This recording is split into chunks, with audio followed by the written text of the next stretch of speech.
360 dias de Jesus. Missão dos enviados emissários. Porque Paulo está dizendo o seguinte, se ele... Quando o cordeiro desatou o guarda... Aqui não tem arrebatado, aqui tem mártir.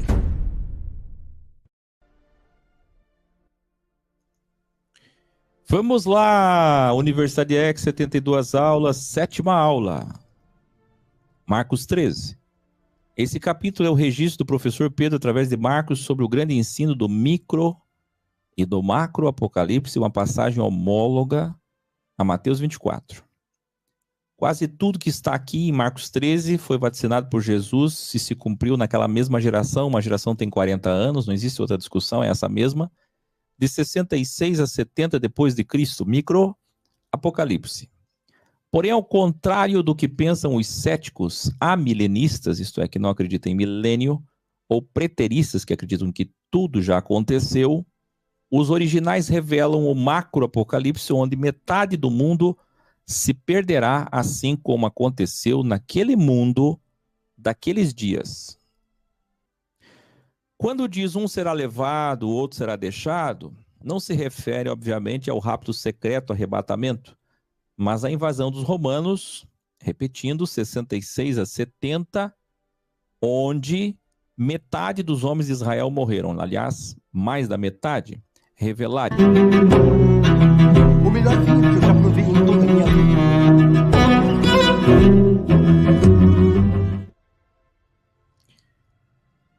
Mas, professor, aqui diz claramente que, porque aqueles serão dias de tribulação como nunca houve desde que Deus criou o mundo até agora, nem jamais haverá novamente.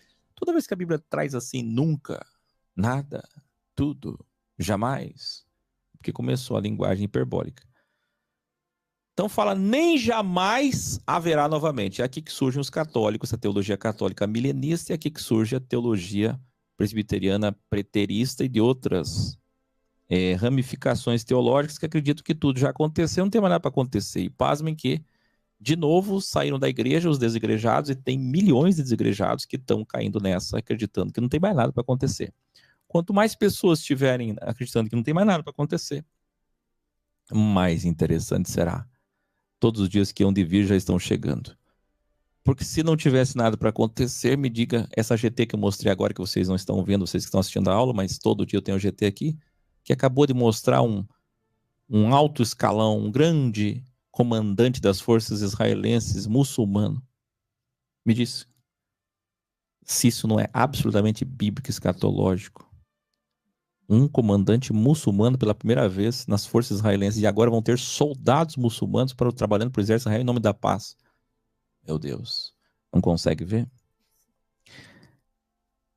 Mas vamos lá, vamos explicar esse texto. Então diz assim, nunca mais haverá novamente, é isso? Como que sai dessa? Tá aí, ó. Só a Primeira, Segunda Guerra e a Guerra Fria juntas já foram bem piores que a Guerra de 70, sim ou não? Sim. Podemos falar até de 132 a 136, que é outra invasão do imperador Adriano, também romano, que voltou e destruiu Jerusalém de novo, quer dizer, o restinho que tinha para destruir, matando 600 mil judeus e vendendo grande parte dos que não fugiram como escravos. Quanto que dá 70 para 132? 62 anos depois. 60 anos depois, invadiram de novo. E de novo, aconteceu mais um apocalipse. Mais um micro. Só que agora era micro do micro. Era um nano-apocalipse. Vamos chamar de nano-apocalipse. Você consegue entender isso ou não? Imagina se um nano-apocalipse já matou 600 mil, você pode imaginar o micro e o macro. E aqui eu estou dizendo que se nunca mais haveria nada igual, se esse texto realmente é isso que diz, então como é que aconteceram todas essas guerras depois? Bem piores que essa, não é? Então, o que é que o texto está dizendo? Então, como nunca mais? São expressões hiperbólicas, poéticas, que compõem a beleza das profecias. Não haverá mais um micro-apocalipse daqueles onde mais da metade morreram e o templo foi destruído. Qual é o foco do contexto, a semântica? O templo, meu filho. Então, quando Adriano destruiu, não destruiu o templo, porque o templo já estava destruído. Quando teve a Primeira Guerra foi mundial. E não era no templo. Quando teve a Segunda Guerra, Então é isso, nunca mais haverá destruindo o templo. Por quê?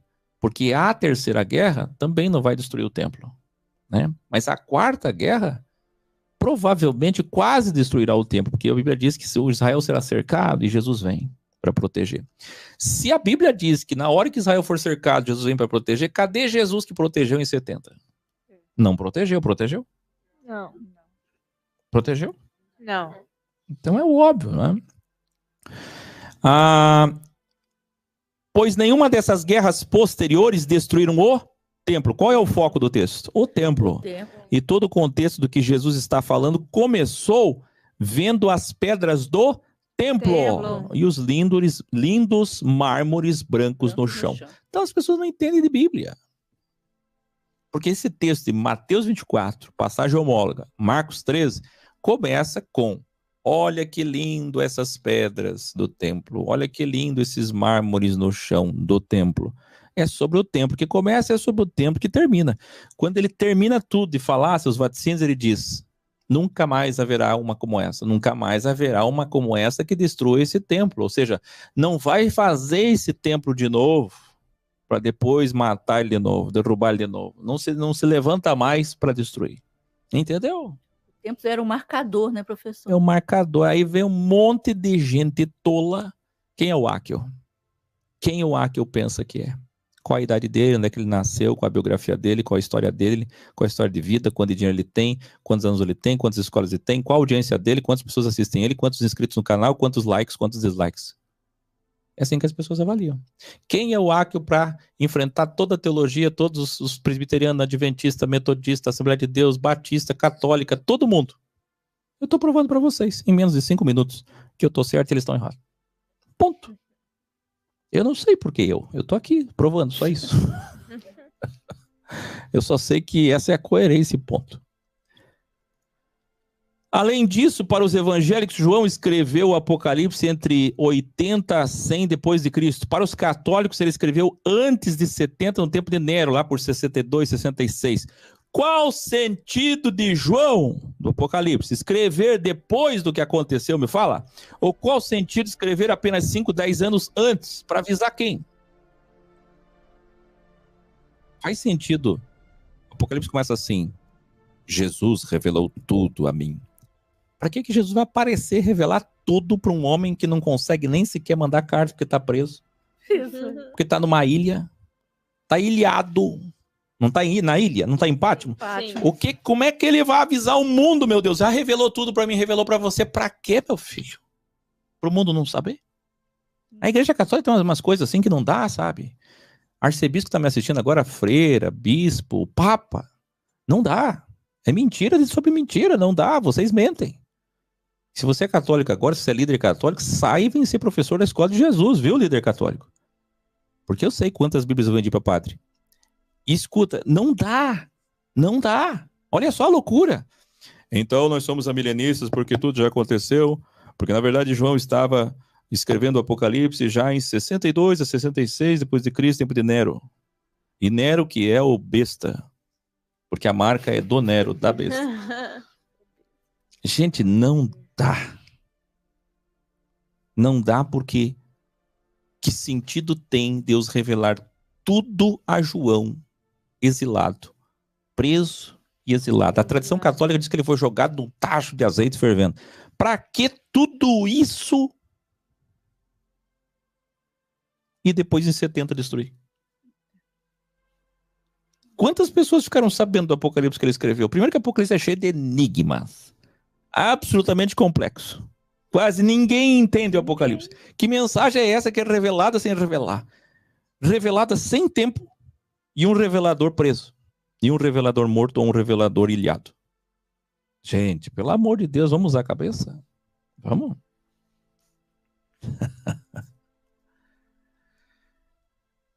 E vamos.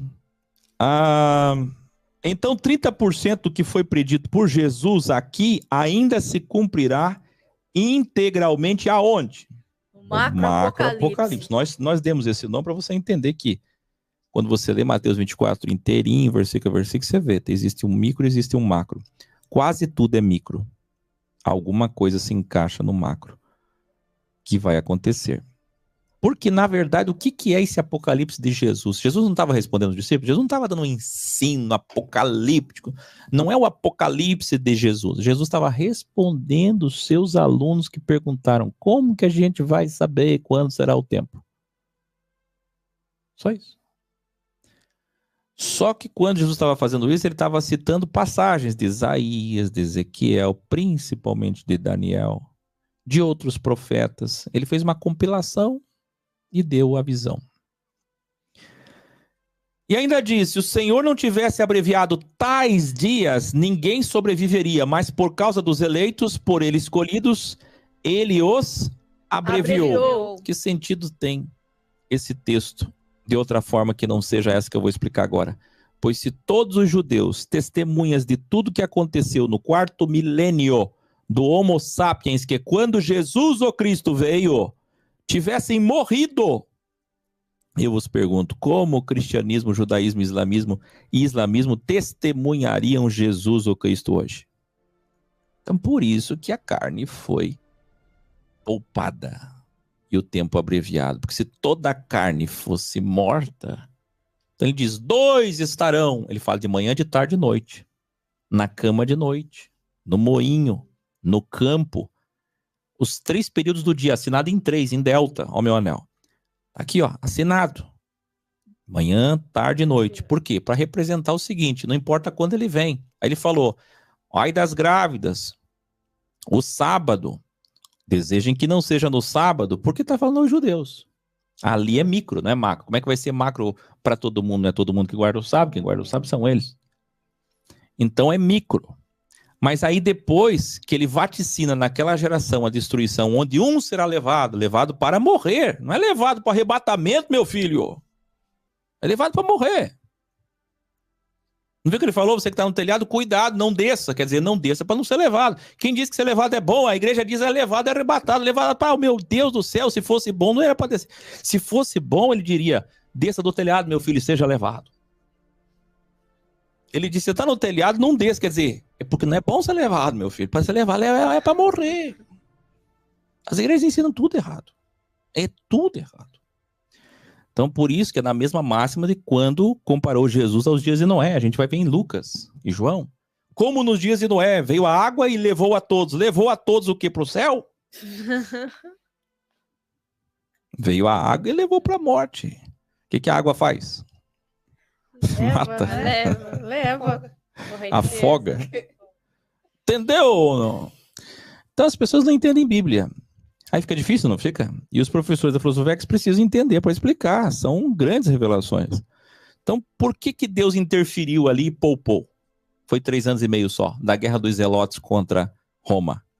Porque senão não ia sobrar testemunho. Então, quando eles dizem assim, um será levado e outro será deixado, esse deixado é deixado, escreva aí, deixado como testemunha. Porque ai de nós, se não fossem deixados alguns para ser testemunha, né? As coisas precisam continuar, não é? Já pensou dizimar todos eles? Qual o sentido? E lembrando que esse foi o grande vingare de Jesus, né? Porque quando ele morreu cordeirinho ali na cruz quietinho, ele disse: deixa comigo, logo eu volto. Só que ninguém entendeu que a volta dele era em cima de um cavalo encarnado num general, com espada na mão e uma tocha. Eu lhes asseguro que não passará essa geração até que todas essas coisas aconteçam. De novo, uma hipérbole. Dá a entender que tudo ali acontece. Se tudo ali acontecesse, então ele tinha que ter voltado. Porque no mesmo texto ele fala da volta dele. Entendeu? Aí teria que ter poupado Israel, teria que ter acontecido as grandes profecias velho-testamentárias do reconhecimento dos judeus ao Senhor, que atravessaram, que transpassaram. Então não tem sentido. Você tem que entender as hipérboles, as coisas, sabe? A linguagem, tem que entender das coisas. É que eu estou ensinando vocês. Revelarem. Aqui está o que é maior do que o tempo. É Senhor, até mesmo no sábado. E vamos. Incrível assinatura. Jesus nasce, mais um ou menos um. O zero não existia. Vai pesquisar. Sem contar o erro do calendário confessado pelo Papa Gregório, século V, e o Papa XVI, Bento XVI. Jesus morreu quando? Não, todo mundo. Eu quero todo mundo escrevendo no chat. O chat é um caderno digital.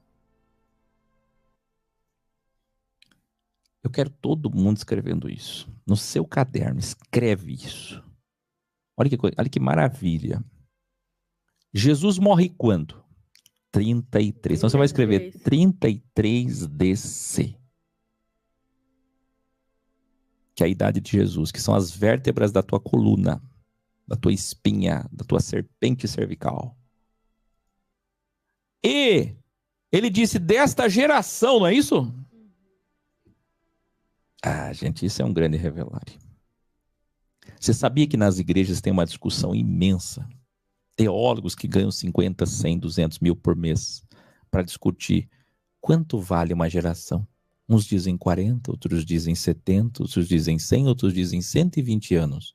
Até hoje estão discutindo quanto vale uma geração. E eu não ganho nada para dizer facilmente. Aqui está o que é maior do que o tempo.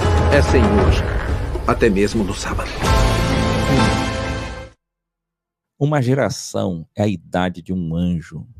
A idade que vocês vão ter no Paradise. A idade que vocês vão ter no Reino 7. 33 anos. Ele disse, não passará desta geração. Sabe quando é que isso aconteceu? Sabe quando que aconteceu? Os zelotes começaram a revolta, a tomada do poder, tentando se livrar do domínio romano em 66. 33 é quando Jesus falou isso. 66 é quando aconteceu. 33 é quando Jesus disse isso. 66 é quando se cumpriu. Pelo amor de Deus, não é para escrever 33 só não. Escreva 33 a 66. 33 a 66 mais 33. 33 é o tempo de uma geração. 33 é a idade de Jesus. 33 o calendário. 33 a geração. 33 anos depois se cumpriu. Em 66, que é mais 33.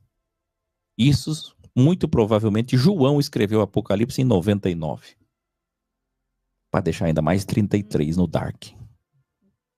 369. Muito provavelmente Deus. João estava na ilha, recebendo essas revelações do macro Apocalipse, numa ilha, com 99 depois de Cristo. 33, 66, 99. Meu Deus do céu. É muito incrível. Ai, que Deus é esse? Ai, que Deus é esse? Fala pra mim. Sinais. É incrível, não é? É muito incrível. É tão incrível que é crível. É. Isso corrobora ainda mais para 2033. Termos um grande acontecimento, não é? Dá para entender o 33 ou não? Sim.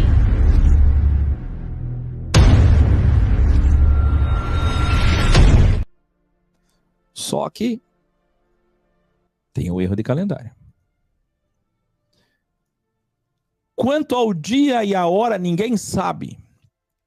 Nem os anjos no céu, nem o Filho, somente o Pai.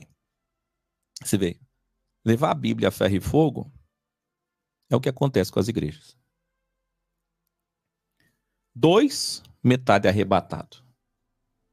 2 estarão no campo, um sobe, outro fica aqui. A vida inteira eu escutei isso, eu era criança.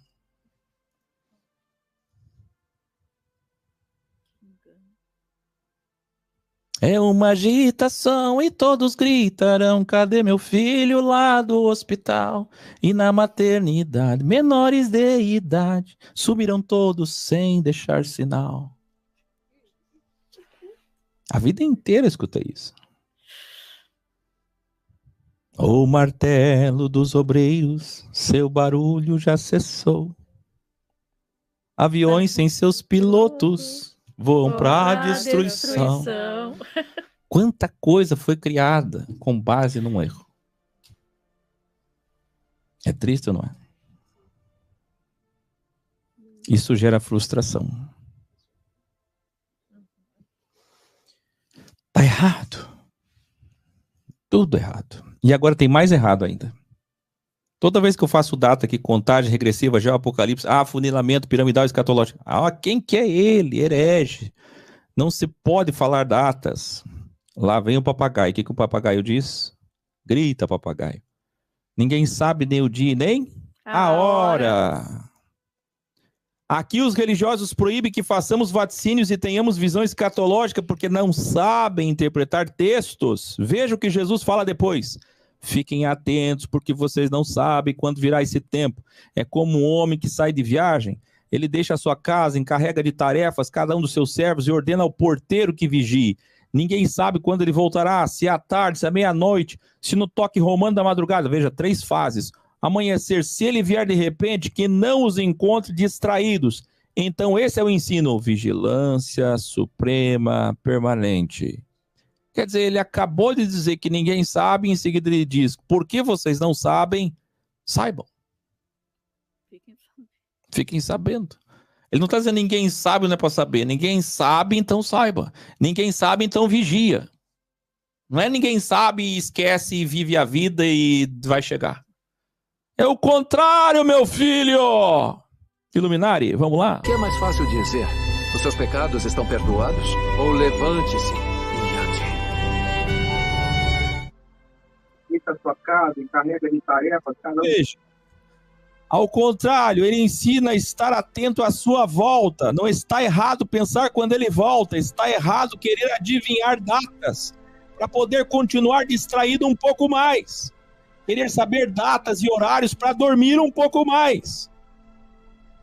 Ele acabou de falar na metáfora que o porteiro e os funcionários não sabiam. Aí o porteiro, o que o porteiro mais faz na vida se não é dormir? Não é verdade? O que o porteiro faz? Se ele souber que vai demorar, ele pode dormir mais. E o que Jesus está ensinando é o seguinte: se vocês soubessem que vai demorar, vocês dormiriam. Ele acabou de vir do Getsemane. Aqui nessa passagem não, mas nós estudamos agora. Ele vem do Getsemane, você vai estudar daqui a pouco comigo de novo, aqui na visão de Pedro.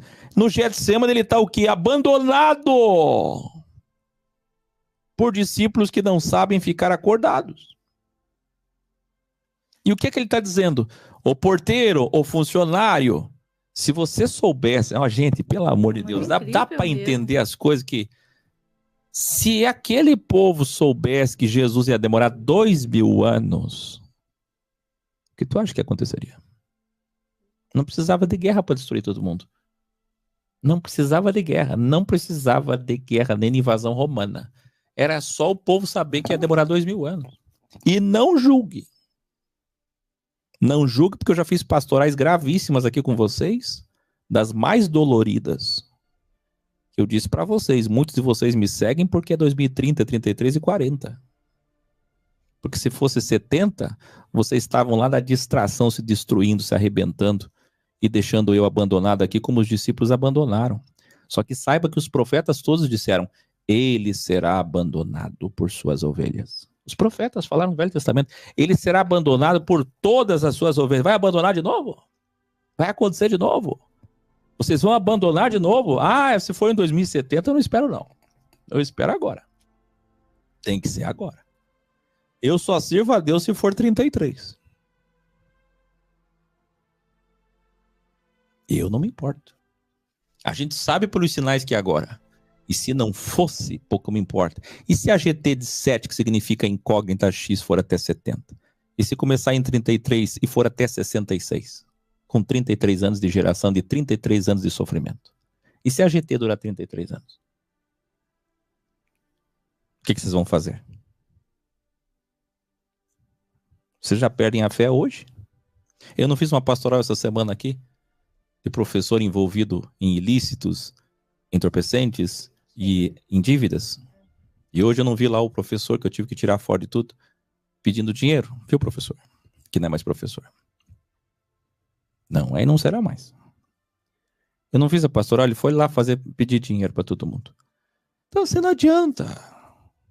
Sabe? O que foi que eu instruí ele aqui? Nada do que eu instruí aqui, ele usou eu como vitrine para conseguir saldar a dívida dele.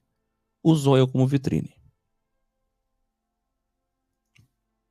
Uma pessoa do bem, está desesperada, tudo bem, mas está errado. Não foi o que contratamos. Aí está aqui, ó. Nós estamos acordados, atentos, tão atentos que, para além de imaginar, os sábios calculam, e cálculo é matemática, e matemática é filosofia, e filosofia é sabedoria, e sabedoria é palavra, e palavra é Deus.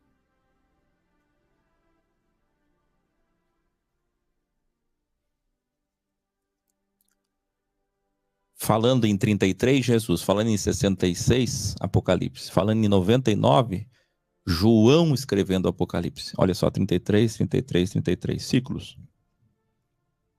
E lá em 99, João diz assim: aquele que tem sabedoria, calcule. Que Deus é esse que diz que não é para vigiar. Que Deus é esse que faz o contrário. Meu Deus, todas as metáforas de Jesus falam em investir e vigiar.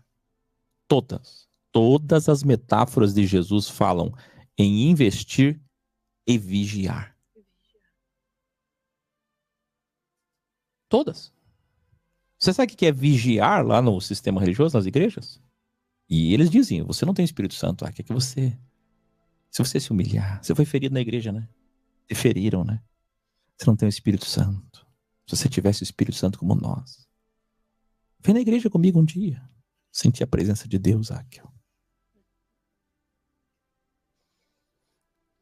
É triste, né? Bem. Sabe o Espírito Santo que eles dizem que tem? É o Espírito Santo que diz que metade vai ser arrebatada. É o Espírito Santo que diz para eles que vigiar está relacionado a desejos sexuais. Vigia, irmão. Vigia. Aí no que diz respeito à geopolítica, eles estão dormindo. No que diz respeito a fatos, acontecimentos históricos, eles estão dormindo. Que Deus pobre é esse, né? Que manda vigiar hormônios.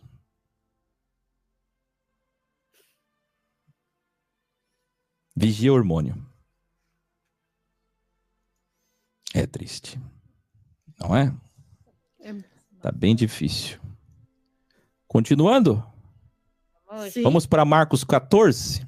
Vamos. Eu fiz uma enquete lá no meu Instagram e mais de 70% escolheu esse novo método de ensino com o chat, que eu acredito ficou bem melhor, até para eu ter mais tempo de falar.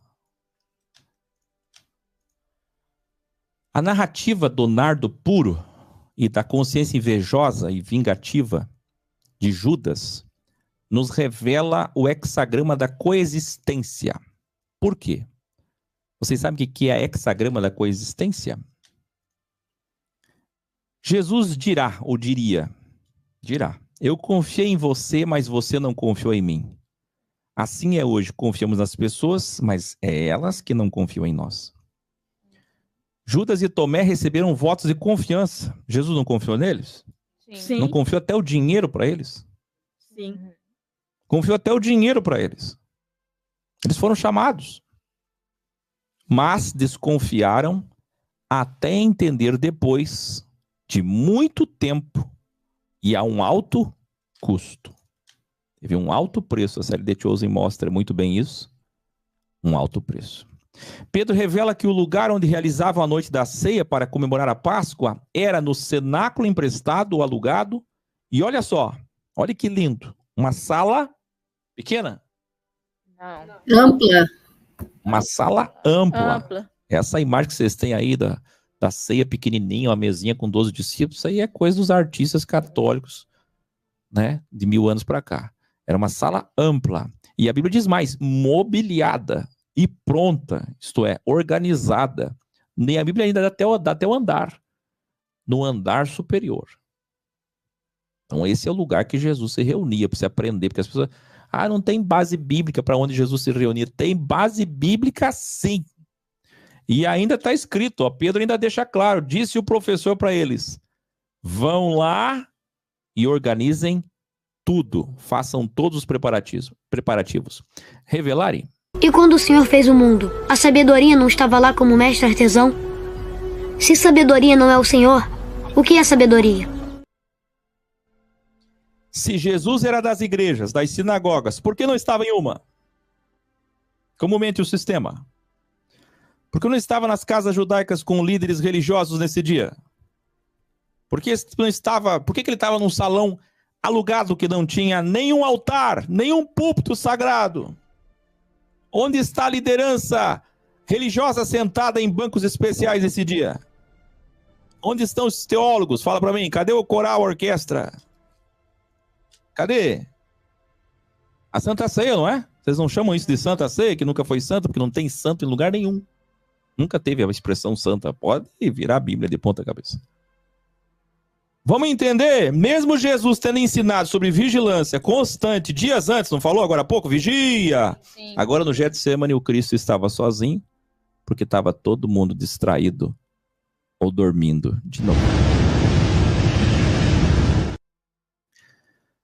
É muito interessante isso. Você vê, Jesus, ele aluga um salão amplo, organizado. Deus gosta das coisas desorganizadas? Não. Está escrito, organizado, segundo andar. Sabe? Pedro diz que por três vezes a assinatura, Jesus meditou se preparando para o grande dia do sofrimento e por 3 vezes tentou acordar a ele os alunos que não conseguiam vigiar. É interessantíssimo isso, mas Jesus ele vai, se distancia deles e pede vigilância. Ele volta, encontra eles dormindo, faz uma pastoral e volta. Meditar. Da meditação ele vem e acorda eles de novo. 3 vezes. Na terceira vez, quando ele fica um pouco mais enérgico e diz, poxa, vocês não podem vigiar nenhuma hora. Quando ele levanta a voz, aí Pedro se levanta e acorda. Porque o mestre levantou a voz e ele acordou. Tá bom, senhor, tá bom. Acordei. Agora eu te ajudo. Aí Jesus diz, agora é tarde demais. Judas está chegando. É assim que vai ser com você. Você tem ideia quão profundo isso é? Alguém entendeu a profundidade disso ou não? Aqui está o que é maior do que o tempo. É Senhor, até mesmo no sábado. Chamou uma vez, 2 vezes. A terceira vez, vai acontecer exatamente isso com você. Na terceira vez, quando vier a cá o chamamento chosen, que você nunca será, porque tem primeiro ser chamado, depois chosen. Muitos que estão me assistindo agora, vai ser assim. Na terceira vez você vai ouvir. E vai ser tarde demais. Versículo 50 diz, então todos o abandonaram e fugiram. Essa é uma linguagem, de novo, hiperbólica, exagerada, porque é profética, porque está citando passagem do Velho Testamento. Na verdade, é quase todos, porque Pedro e João ficaram até o fim, como revela a Códex nos originais. Só que como Pedro não pôde ficar próximo do lado, e porque como Pedro dormiu, então Pedro é excluído. E João, que também sempre foi próximo, também dormiu. E aí diz assim, um jovem vestindo apenas um lençol de linho estava seguindo a Jesus, quando tentaram prendê-lo. E ele fugiu nu, deixando o lençol para trás. Então ele ficou sabendo, de certo ele estava dormindo em casa, e viu aquela multidão com um pedaço de pau e espadas na mão. Quando ele viu aquela multidão marchando, ele acordou. E já ligou uma coisa a outra. Pensou, vão prender Jesus. Certo, ele sabia que Jesus estava no Getsemane. E ele acordou, ele estava dormindo nu. Ele só pegou o lençol e se vestiu com o lençol. Quando ele chegou perto dos soldados, ameaçaram prender ele, porque ele se aproximou. E ele correu e deixou o lençol para trás e fugiu nu, porque perdeu o lençol. Quem é este homem? Você sabe? Eu te revelo quem é esse homem num parágrafo subdividido posteriormente em 2 versículos. Porque a Bíblia foi dividida depois, não é? Esse homem é o autor. Yohanan Moshe, João Marcos. Ele é o discípulo de Pedro, quem está escrevendo. O que mostra que ele também, o jovem Marcos, queria seguir Jesus em sua prisão. Porém, teve que fugir para não ser preso. Então, é lindo que ele acordou, vestiu o lençol e foi. Mas não foi perfeito, porque não teve coragem. Que lindo seria se ele enfrentasse os policiais e ficasse, mesmo nu, sem vergonha, e fosse preso. Aí seria perfeito. Mas ele ficou com medo, né? Jovem, uma vida inteira pela frente, ele fugiu. É assim que funciona. E esse é o aluno de Pedro. Eu até que imagino o aluno de Pedro, João Marcos, olhando para Pedro dizendo: professor, posso escrever só 2 linhas do que aconteceu comigo aquele dia? Só 2 linhas, hein? Mas é aquele episódio que eu fiquei nu, tá? Não, tá, escreve. Outra vez o sumo sacerdote lhe perguntou: você é o Cristo, o Filho de Deus bendito? Sou, disse Jesus. E Jesus falou mais: e vereis o Filho do Homem assentado à destra do Todo-Poderoso, vindo com as nuvens do céu. Isso é interessante. Por que eu trago isso? Porque a versão de Pedro difere da de Mateus. Aqui Jesus respondeu que ele era o Cristo. Ele afirmou: eu sou. Enquanto Mateus diz que respondeu: é você quem está dizendo. Então um tem mais informação, não é que a Bíblia está errada. Um tinha mais informação, o outro tinha menos, né? Como nenhum deles estava no Sinédrio, tinha algum deles que estava no julgamento? Nenhum deles estava, então a informação que chegou é o que disseram.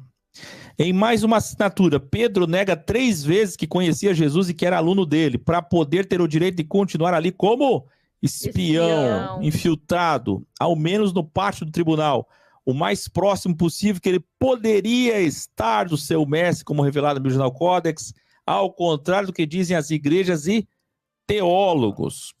Quando Pedro viu que se cumpriu o que Jesus falou dele antes do toque romano da madrugada, cantar do galo, que é a troca da guarda, começou a chorar por perceber o quanto Jesus o conhecia. Revelare. E quando o Senhor fez o mundo, a sabedoria não estava lá como mestre artesão?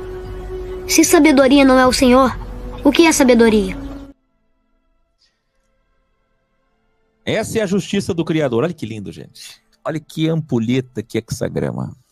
Por 3 vezes Jesus tentou, sobe a música, acordar Pedro para fazer companhia e segurança.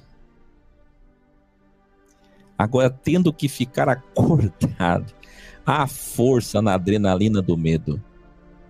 Por 3 vezes também Pedro teria que mentir para estar próximo do mestre, que ele abandonou na hora mais importante. Que Deus é esse da justiça perfeita? Você não entendeu ainda? Eu vou te explicar.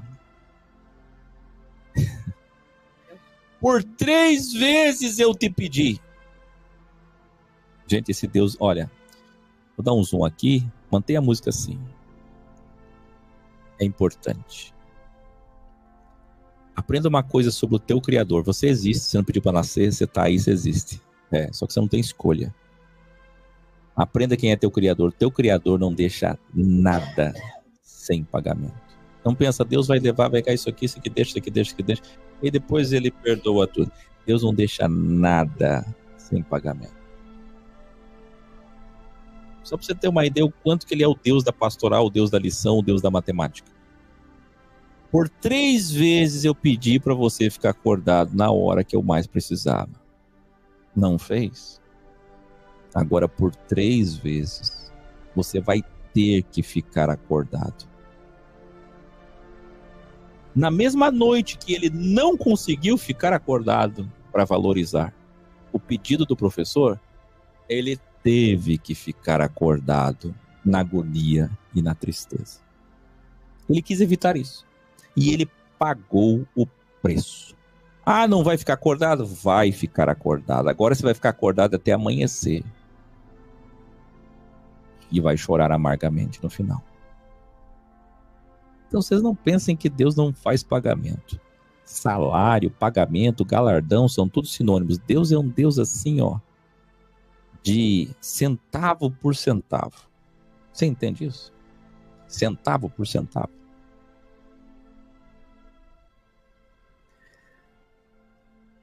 Marcos 15, veremos o cenário da crucificação nas passagens homólogas de Lucas e João. Mas tem algumas observações. Para Mateus, Barrabás era um preso famoso. Para Pedro, aqui em Marcos, ele era um que foi preso com outros amotinados que, numa revolta, haviam cometido um homicídio. Para Lucas, a mesma versão de Marcos. E já para João, ele era um bandido. E o povo dizia: crucifica Jesus e solta Barrabás. E a multidão gritava: solta Barrabás. Esse bandido, esse assassino. Só que a gente não sabe se ele assassinou por causa de uma rebelião, de um motim, ou se ele era assassino em série. Latrocínio, coisas e tal. O mais provável, pela informação que dá o próprio Marcos e Lucas, eles fizeram algum tipo de motim, e nesse motim culminou no assassinato, e ficou como assassino. Como é o nome dele? Que a multidão gritou: solta? Barrabás. Como é o nome dele? Barrabás.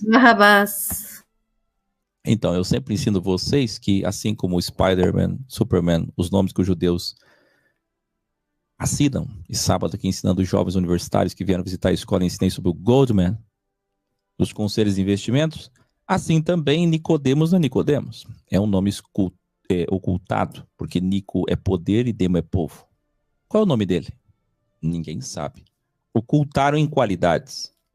Dá para entender? A mesma coisa é Barrabás. Você acha que o nome dele é Barrabás, mas não é. Assim como acho que Talita era Talita, mas Talita significa menina. Acho que Madalena é Madalena, mas Madalena é senhora. Vamos lá? Educare. Também o nome dele foi ocultado porque, na verdade, Barrabás em aramaico significa bar, prefixo filho, aba, pai. Bar, aba. Aba, bar. Filho do seu pai.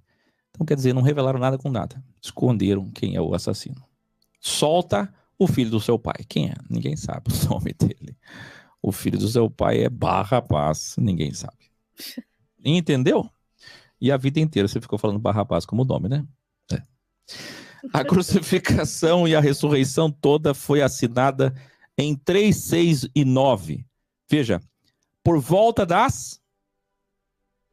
Vamos, gente? 3 horas da tarde. Em alta voz: Eloi, Eloi, lama sabachthani. Significa: meu Deus, por que me abandonaste? Tem toda uma explicação dessa, que eu não vou me aprofundar aqui na Bíblia Original Codex, mas é interessante quanto que o povo não entende nada. Ele falando em aramaico e o povo entendendo que ele estava chamando Elias. Você vê como é que o sistema é. Como o povo entende das coisas, entende? Maria Madalena, Salomé e Maria, mãe de Tiago, compraram especiarias aromáticas para ungir o corpo de Jesus, mas ao chegar lá encontraram a pedra removida, porque o corpo de Jesus, o Cristo, não estava mais lá. Vamos voltar para o 33. Entrando no sepulcro, viram um jovem. Sempre anjos possuem 33 anos, que é a idade que você vai ter no reino Paradise, que todos vão ter, que todos os mortos têm.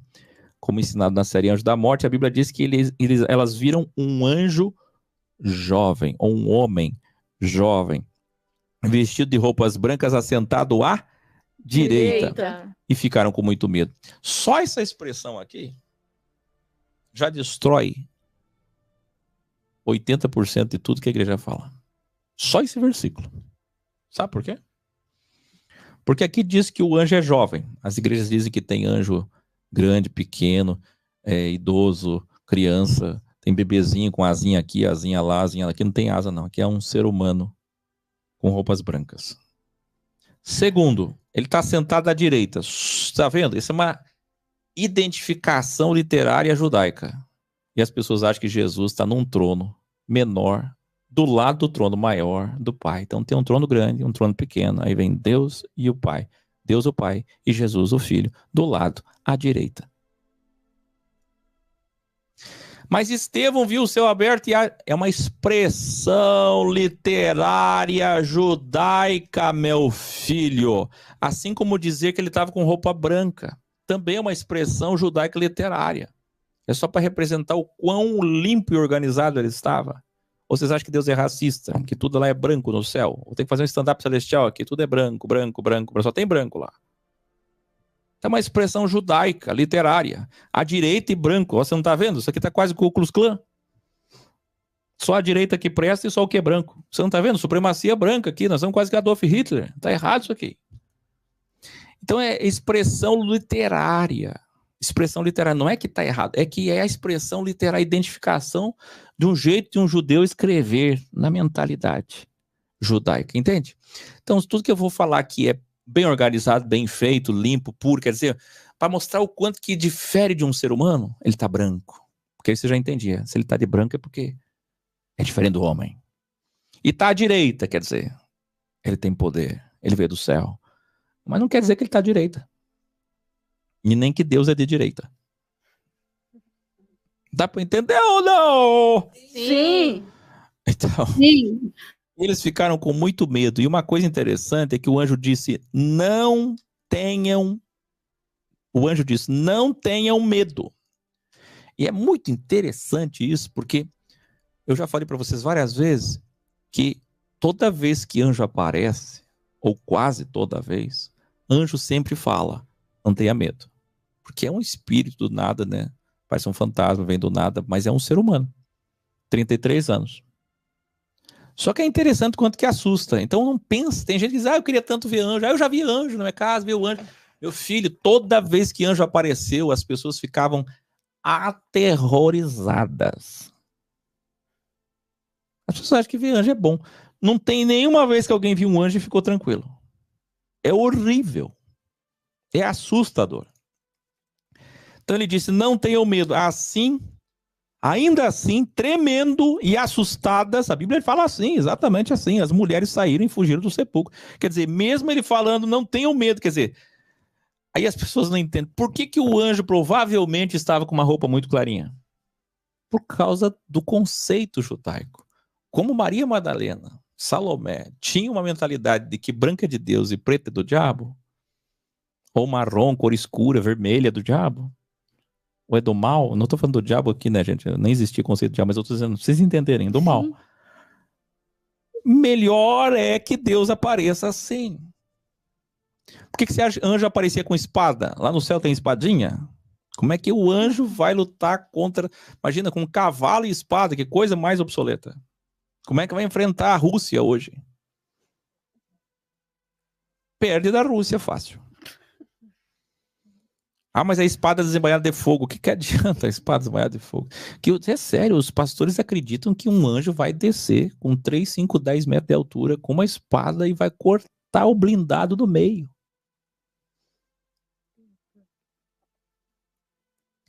Então vamos entender que elas saíram com medo, aterrorizadas, mesmo ele aparecendo de branco. Imagina se aparecesse vermelho.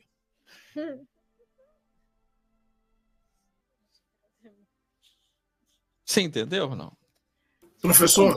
O de branco e à direita é só para ela identificar rapidamente no cérebro dela e tranquilizar. E mesmo assim, ele teve que dizer não tenha medo. E mesmo dizendo não tenha medo, ela saiu correndo. Fala. Esse acontecimento, quando o anjo aparecia para aqueles que se prostravam em terra, seria o mesmo medo? Ué. Você achou o quê? É mais fácil, tinha muita luz, né? Vocês têm que entender o seguinte, gente. Eu tenho uma fé, eu sei como é que Deus se manifesta. Eu escutei os povos antigos falarem que Deus se manifestou assim, assim, assim, assim, assim. Aí um dia acontece comigo, a melhor coisa que você faz, sabe como é que é, né? Não é só o efeito da própria aparição, é mais da nossa mente que aumenta ainda mais a aparição. A aparição em si é um homem tranquilo ali conversando, mas a gente tem tantas coisas na cabeça que a gente mistifica tanto. Nessa época não tinha curso de se mistificando ainda, né? Então Maria deve ter aumentado muito a situação. Ela olhou, ela não estava vendo 1, já estava vendo 10. Já estava vendo luz branca saindo, ofuscando tudo. Aumenta muito. Sabe como é que é? Quando Jesus estava andando sobre as águas, não disseram fantasma, fantasma. Eles eram amedrontados, eles eram medrosos. Vocês têm que entender que as pessoas aumentam muito no cérebro. Aqui é aquele filme maravilhoso, Regressão. E aqui as pessoas eram místicas ainda, né? Você sabe, só vão começar a desmistificar lá 14 anos depois da morte de Jesus, que vão começar a aprender. Não é? E o professor já ensinou em outro momento que essa fala, não temas, no ex é evolua, né? Evoluam, tipo assim, evoluam contra o medo, né? Vocês estão fazendo perguntas, tem a hora certa para cada coisa. Ó, vê só. Amanhã é revisão, né? Aí tudo vai dar certo. Opa. Aqui. Aí, ó, elas fugiram. Mesmo assim, não foi? Cadê o texto? Aqui. E não disseram nada a ninguém, porque sabiam... Não é assim que a sua Bíblia está, mas é isso que a cultura diz. Que os homens não iam acreditar no testemunho de mulher. Mulher não podia ser testemunha nessa época. Não tinha valor o testemunho de uma mulher. Você entende? O testemunho de uma mulher era nulo. E o que Jesus faz? Ele inverte tudo. Então Maria Madalena foi e contou a todos os alunos que estavam todos em luto, chorando, lamentando. Mas ao ouvir o testemunho delas, não acreditaram. Apareceu primeiro para Maria Madalena. Veja o tamanho do machismo na época. E como Jesus já estava fazendo nascer um novo contrato.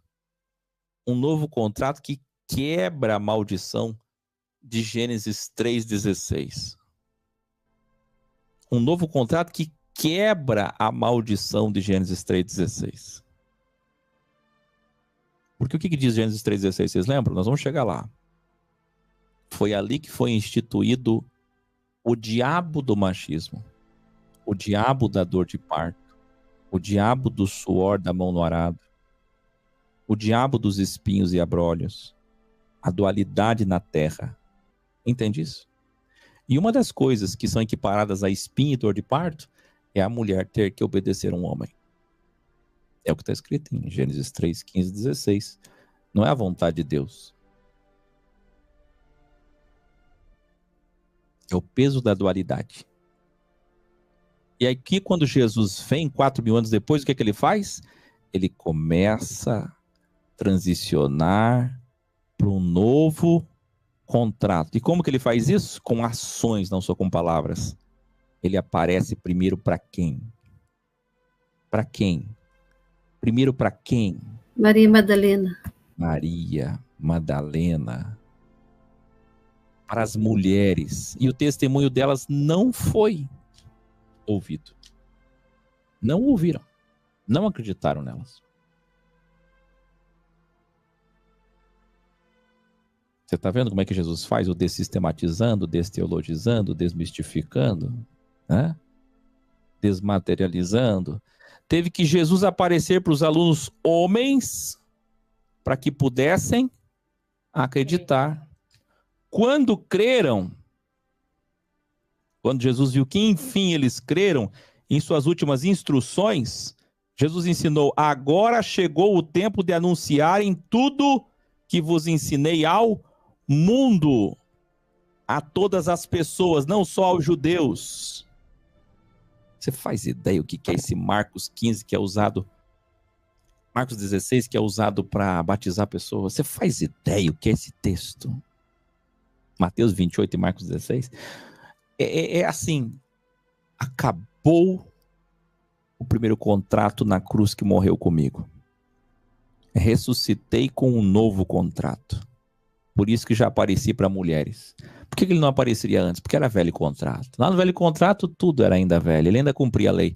Mas agora ele descumpre a lei. A primeira coisa que ele faz quando ele está com o corpo do novo contrato, primeira coisa que ele faz dentro da caris, da graça de Deus, primeira coisa que ele faz, aparecer para a mulher e usar a mulher de testemunha. Quebra a lei.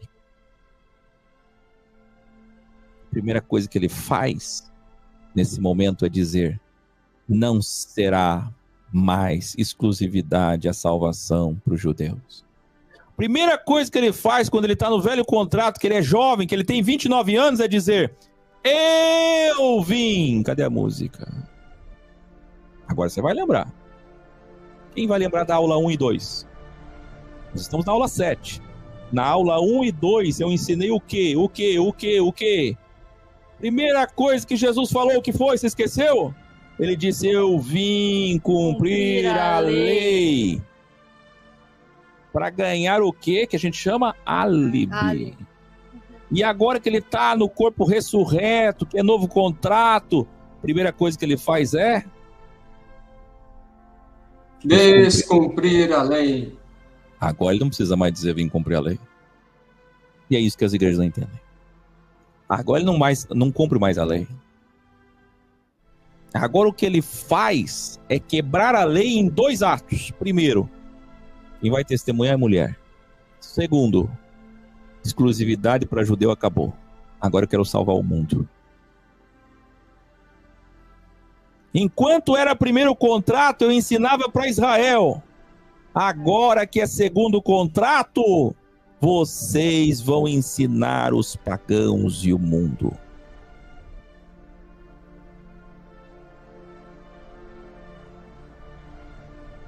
Faz ideia? Eu só ensinei para judeu, fiz certinho a minha parte, cumpri minha missão. Aí tem gente que pega só essa parte e coloca um Jesus dentro da igreja. Transforma Jesus num Jesus de igreja. Um Jesus do Velho Testamento, num Jesus do sistema. Eles só se esqueceram que era transitório. E quando era transitório, ele já quebrava a lei. Já para ir transicionando. E aqui ele quebra de vez e diz: agora vocês ensinarão o mundo. E não somente os... grita aí. E não somente os... judeus. Somente os judeus. Aí ele diz mais: todo humano que acreditar e vencer seu ego, batizar e vencer o ego, será salvo. Mas quem não acreditar será condenado por saber e escolher não acreditar. Por que será condenado? Que não aceitou Jesus? Nada disso. Isso aí foi criado pelo Billy Graham 100 anos para cá. É porque não escolheu acreditar. Você teve escolha e na sua liberdade você escolheu não acreditar. Ele disse: para este tempo do Ide, que vocês irão às 72 nações, de Gênesis 10, sinais vão acompanhar vocês. Sinais confirmando a verdade. Sim. Mas aí vem um acréscimo. Pegarão em serpentes, e se beberem algo mortal, não lhes fará dano algum. Por causa disso, outra desgraça. Por causa disso, esse acréscimo, muitos misticismos foram criados até hoje, inclusive igrejas que, infelizmente, ensinam a tomar coisa mortífera, pegar em serpente, acreditem. Inclusive a igreja que pega em serpentes, baseada nesse texto nos Estados Unidos, já morreu 3 gerações de pastores não protegidos pelo Espírito Santo.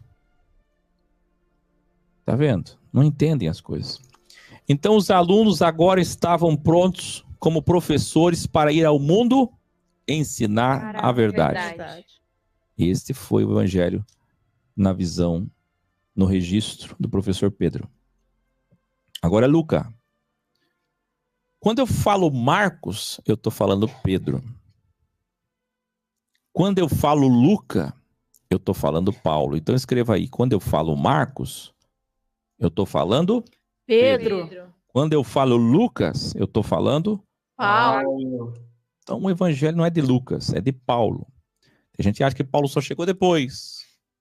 Atos 9. Paulo chegou depois e fez história. O livro de Lucas, na verdade, é de Paulo. A pedido de Paulo, como médico, culto, parente de Paulo e aluno de Paulo, Lucas, a pedido dele, professor Paulo, registrou a história de Jesus. Inclusive, ele abre muito bem os 4 primeiros versículos, separados depois, para explicar isso. Olha só, muitos já se dedicaram a elaborar um relato dos fatos que se cumpriram entre nós. O que ele está querendo dizer? Que ele sabia que Pedro já tinha feito um relato, que ele sabia que João já tinha feito, e que Mateus já tinha feito. Que na verdade, Mateus, os 3 já tinham feito, conforme nos foram transmitidos por aqueles que desde o início foram testemunhas oculares e servos da palavra. Veja que é muito Paulo isso, né? O que ele está dizendo? Pedro fez o dele, porque ele esteve lá e viu.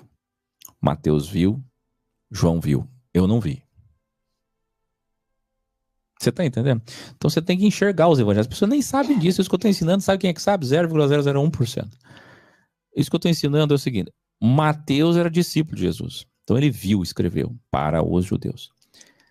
Pedro escreveu através de Marcos. João escreveu o seu testemunho. E agora Paulo está escrevendo através de Lucas. Para os gregos, para os pagãos. Então, olha só, ele diz, aqui não é alguém que testemunhou com os olhos. Eu mesmo investiguei. Como é que ele fez o relato, o evangelho? O evangelho de Lucas não é ocular.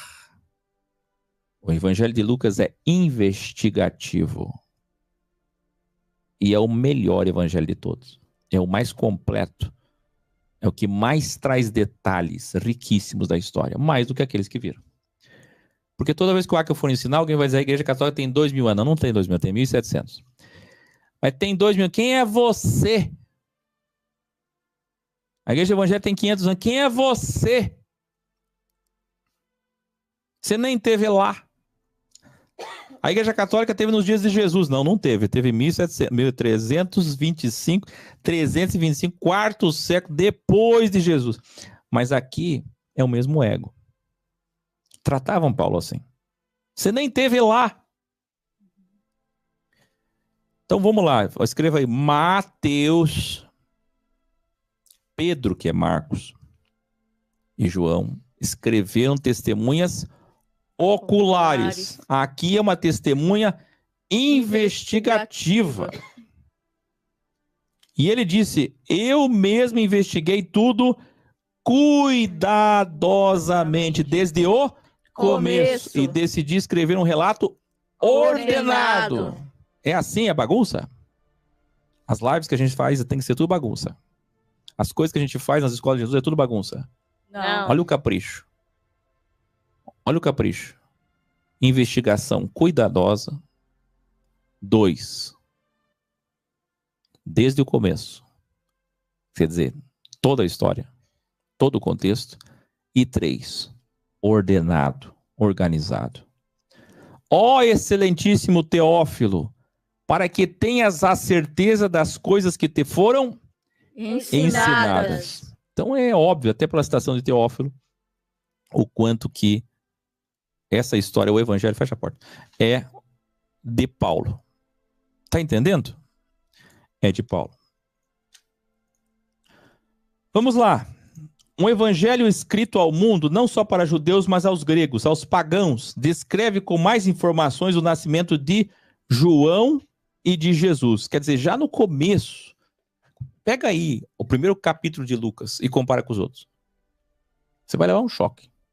Porque já no nascimento, tem detalhes de todos os tipos, tem até a idade das pessoas.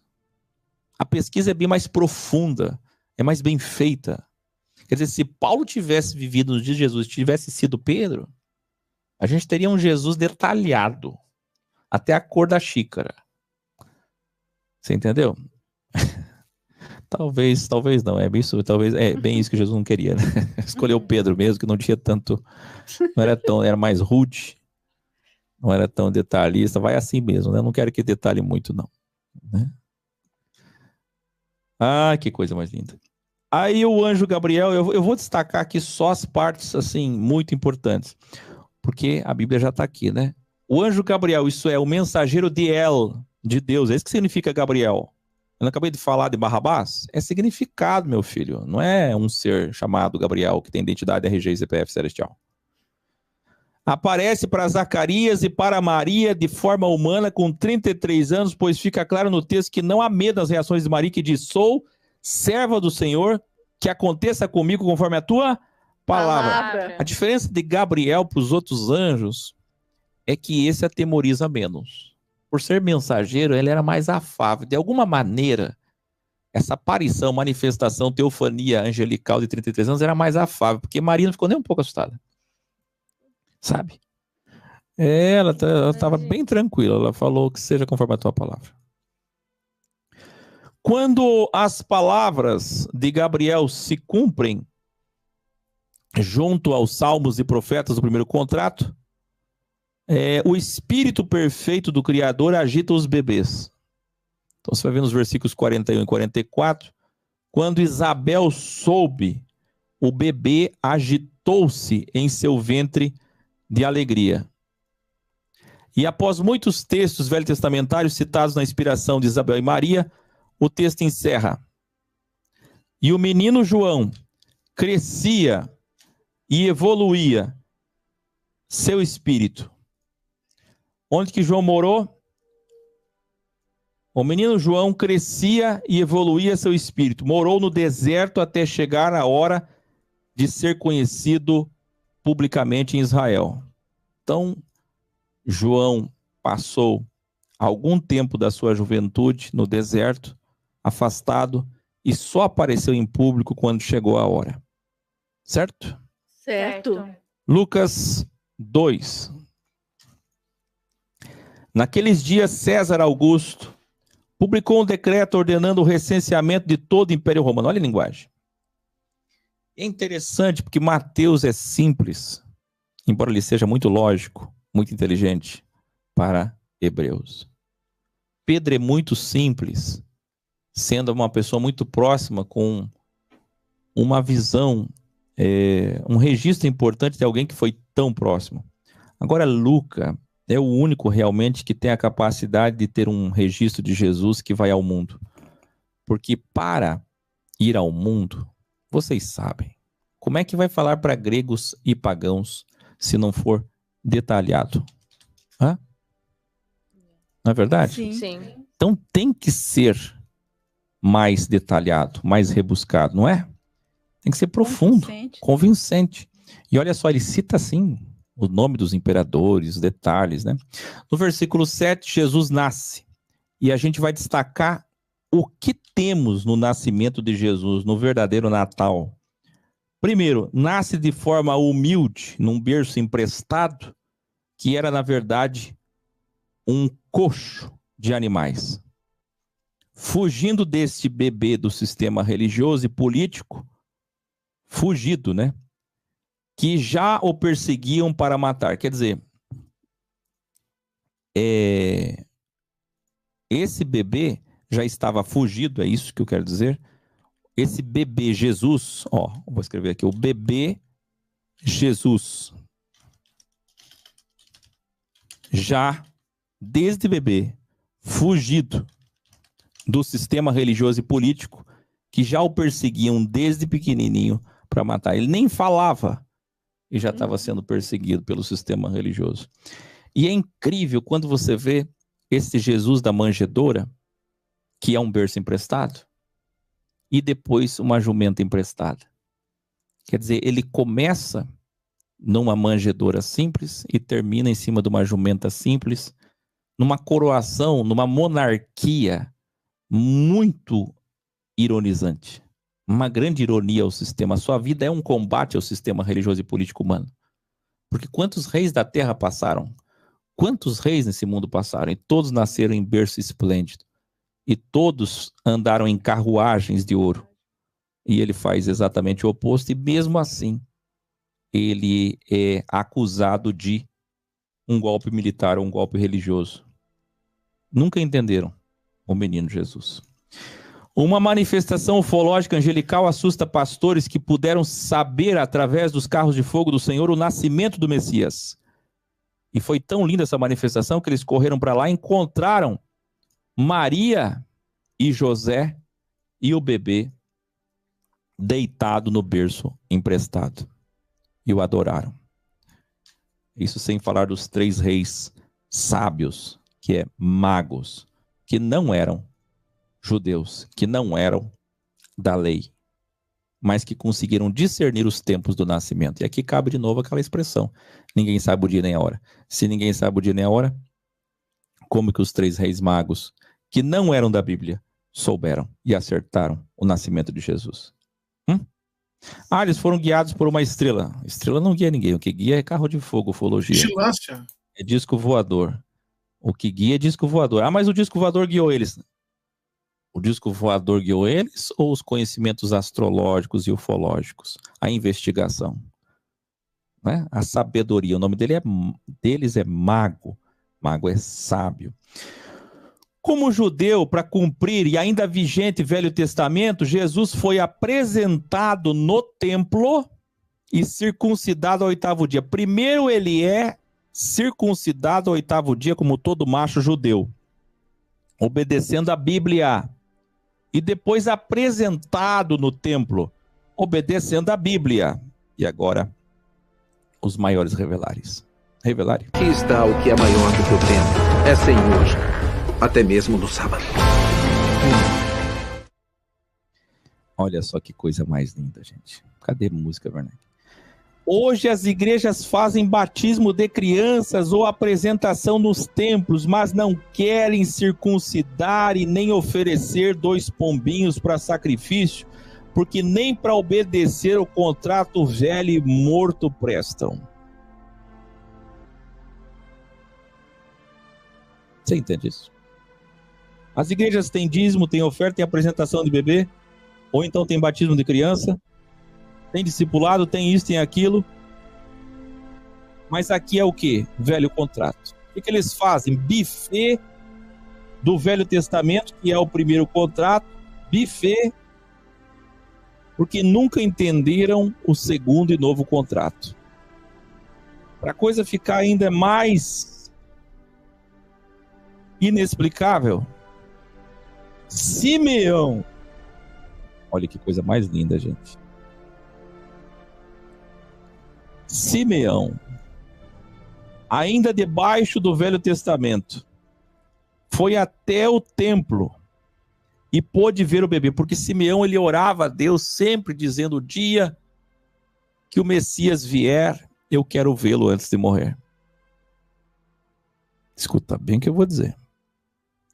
O dia que o Messias vier, eu quero vê-lo antes de morrer. Ele era da igreja. Era um pastor da igreja. Era um padre. Mas estava numa verdade relativa, ainda não tinha Messias.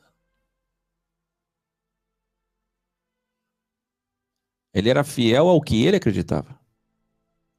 Um grande homem, fiel à sua fé. Aí Jesus tem a honra de ser levantado pelas mãos de Simeão. Um homem idoso que a vida inteira queria ver o Messias. Sabe o que é isso? Sabe o que é uma pessoa naquele Israel tão endurecido que nunca reconhecia Jesus como Messias, já encontrar de cara como bebezinho pelo menos uma pessoa que dentro da igreja, ao contrário de todo mundo, ele tinha tanto poder, esse Simeão, dentro do templo, que deixavam ele falar o que ele quisesse. Ele era uma pessoa ali, sabe, de muitos anos no templo, de alta liderança. Então, quando ele pegou o bebezinho, levantou e falou tudo isso aqui, a maioria não estava concordando. Que Messias, coisa nenhuma. Que absurdo. Messias, agora um bebê qualquer Messias. O que deu nesse presbítero aí? O que deu nesse evangelho? O que deu nesse homem enxergar essas coisas? Mas olha a fé desse homem, na frente de todo mundo, dentro da igreja, na frente de todo mundo, dentro da igreja. Ah, gente, isso aqui é incrível demais. Dentro do próprio sistema religioso. O que Jesus está fazendo? Já está anunciando o evangelho sem sequer falar. Ele nem fala e já está anunciando que ele é o Messias. Pode ver Jesus gritando. Os bebês já não agitavam dentro do ventre da mãe? Se os bebês já agitavam, imagina agora nos braços. Então revelarem. Aqui está o que é maior do que o templo. É Senhor. Até mesmo no sábado. Olha o que Simeão, que era um líder religioso, falou no meio do culto, da pregação dele, da oração, da missa ou da apresentação de bebê. Apresentando o bebê Jesus ao Senhor. Escuta. Tá com o bebezinho aqui no colo. Escuta isso, gente. E disse: este menino está destinado a causar a queda do atual sistema. A minha Bíblia não está assim, professor. Lê. Lê com calma. Lê em várias traduções, você vai chegar ao entendimento do establishment. Aí diz assim, ó: ele será um sinal de contradição. Meu Deus, gente. Dentro da igreja, pastor Padre Simeão pegando o menino Jesus e falando do peixe turquesa do ex. Ele será um sinal de contradição. Ele revelará a verdade de cada um. Revelar de novo? E quando o Senhor fez o mundo, a sabedoria não estava lá como mestre artesão? Se sabedoria não é o Senhor, o que é sabedoria? Sabe quem estava ali no culto? A profetisa Ana, que com detalhes Paulo e Lucas escrevem, ela tinha 84 anos, filha de Fanuel, dá até a tribo dela, tribo de Asser. Olha isso, olha os detalhes de Lucas e Paulo. Devota que nunca faltou um culto e missa. Ele diz assim, ela nunca faltou um culto. E ela estava ali nesse culto, uma bênção esse culto. Agora olhando para o menino Jesus, disse naquela bênção conforme ordenava a Bíblia, porque a apresentação do menino é conforme ordena a Bíblia. E as igrejas fazem a apresentação do bebê até hoje, que nunca entenderam. Uma espada atravessará sua alma por causa da sua missão contra o sistema. Olha o que este homem está falando dentro do sistema, no meio do culto. Pelo amor de Deus. Essa mulher santa, ela é impura.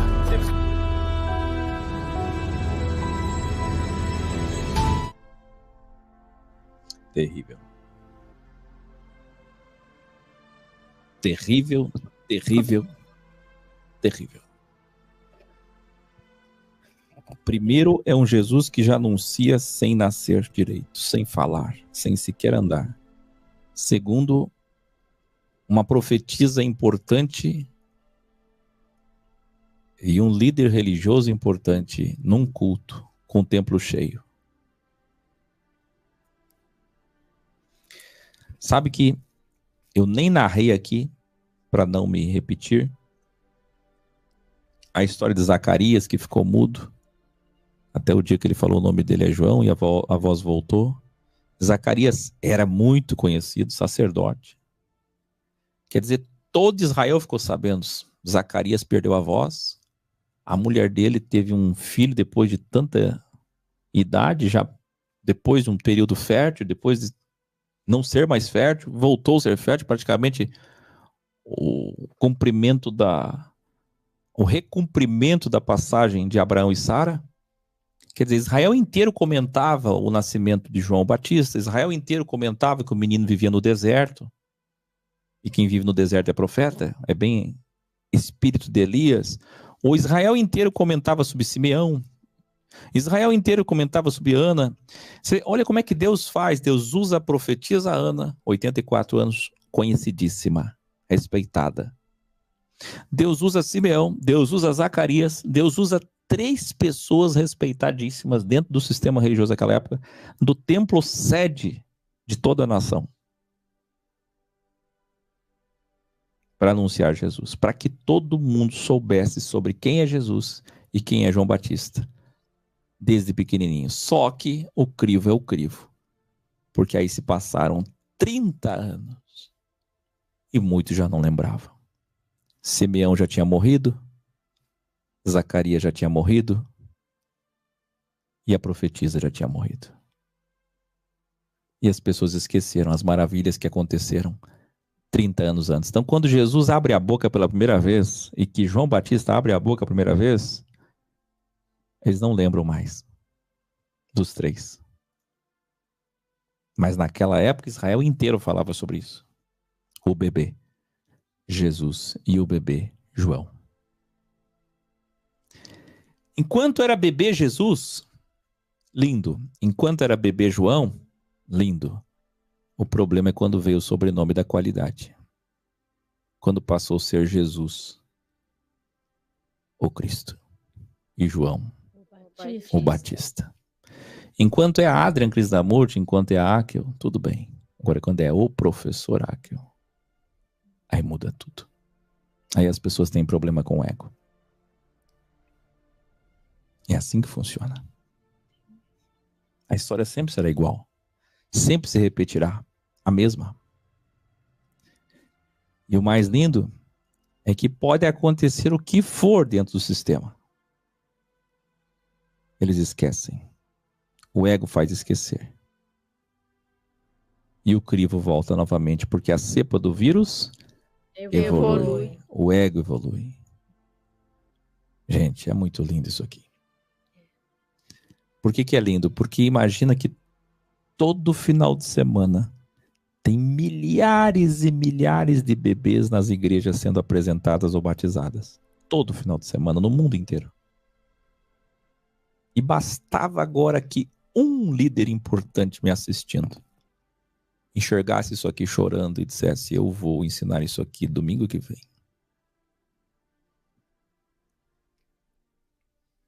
A minha pergunta é: quem é o Simeão, a profetisa Ana e o Zacarias que estão me assistindo agora?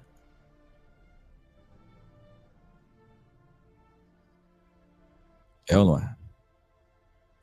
Quem são esses hoje? Para falar lá no templo sede, lá na arquidiocese, lá no Vaticano, onde quer que seja, no mega templo, para dizer ao mundo quem é o menino Jesus.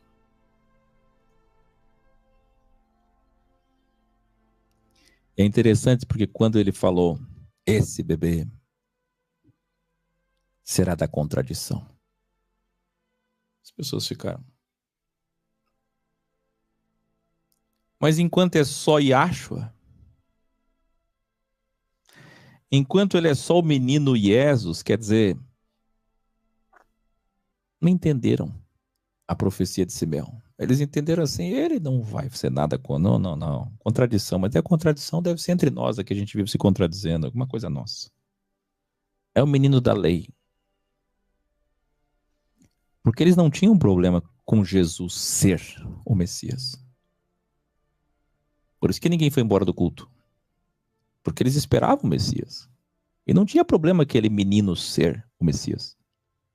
O problema era ser um Messias contra o templo e contra a lei. O que ninguém imaginava é que a tal da contradição que Jesus seria contra o templo, contra a Bíblia e contra a Santa Jerusalém. É isso que ninguém esperava. E aí essas igrejas não aceitaram o Messias. E eu pergunto para vocês, vai acontecer de novo ou não? Vai acontecer de novo. Vai acontecer de novo. Vai acontecer de novo. Essa foi a 7ª aula, amanhã revisão das aulas 5, 6 e 7. 1260 dias de Jesus. Missão dos enviados emissários. Porque Paulo está dizendo o seguinte, se ele, quando o cordeiro desatou o guarda, aqui não tem arrebatado, aqui tem mártir. No chat todo dia eu recebo mensagens, a audiência ainda está subindo, né? O primeiro antigo grau chegou a 150 mil famílias, esses aqui. O primeiro grau chegou ainda a 11 mil famílias, ainda está chegando. Eu mudei o nome do canal, quando muda o algoritmo dá uma certa perturbada. As pesquisas, mas agora as coisas vão. Novo canal, Jesus o Cristo. Esses graus, essas aulas, 72, vão invadir o lar de os dispositivos de centenas e centenas de milhares de pessoas. E eu vejo todo dia as pessoas escrevendo, embora ainda muito no início, todo dia eu vejo gente escrevendo emocionada, chorando, porque as pessoas vão assistir essas aulas em vários momentos. Não é hoje, é em vários momentos, não é isso? Sim. E aí eu vejo muita gente emocionada. Então uma coisa que eu quero pedir a vocês é que se tiver emocionado, escreve lá. Escreve lá, não deixa de escrever lá quanto você se emocionou de verdade.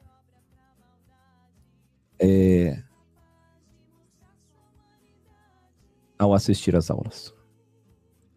Então, tá aqui, ó, grande evolução, ó. Se for ver, ó, a citação que eu fiz, Jesus não está, você não está longe, um sábio por amor. Ótimo dia a todos, ótimo dia, aula de dualidade, que aula maravilhosa.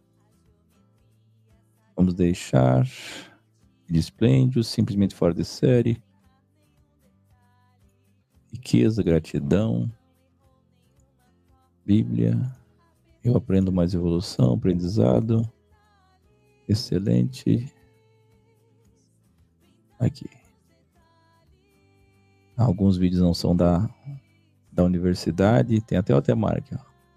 Ponto de Aya. Jesus o Cristo. Aqui Moçambique. Maravilha de ensino, Portugal. Mas agora eu quero saber, cadê as pessoas que realmente estão entendendo?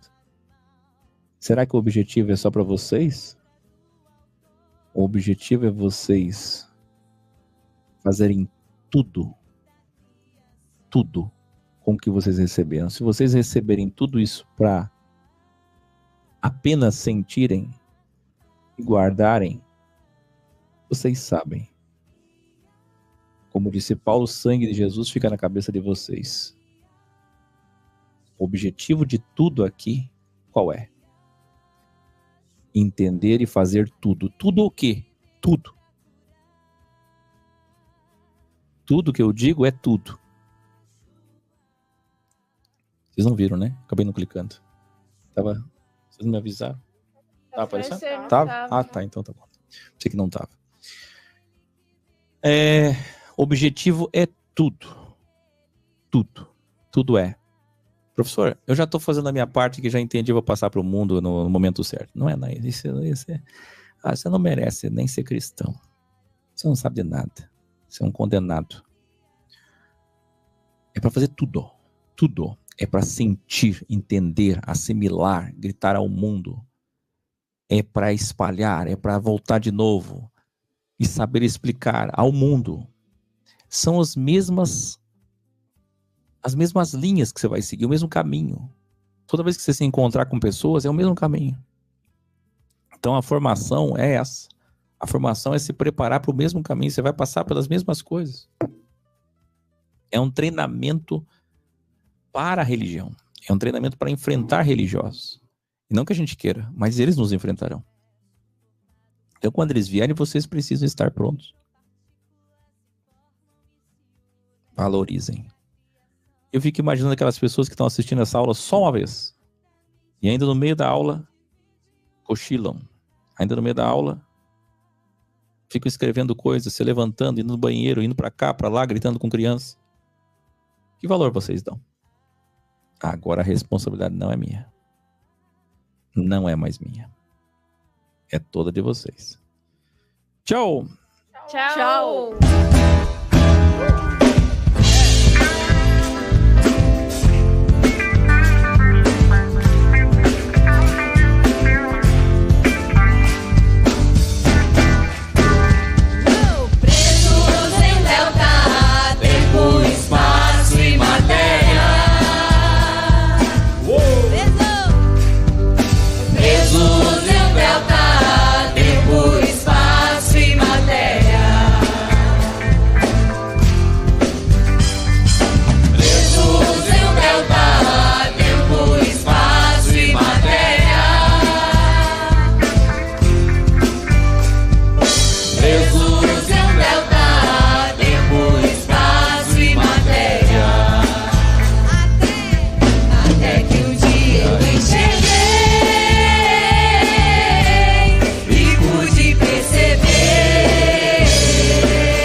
tirar a truma,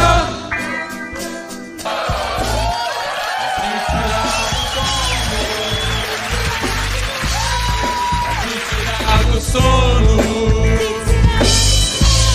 pra te tirar a truma. E eu saí.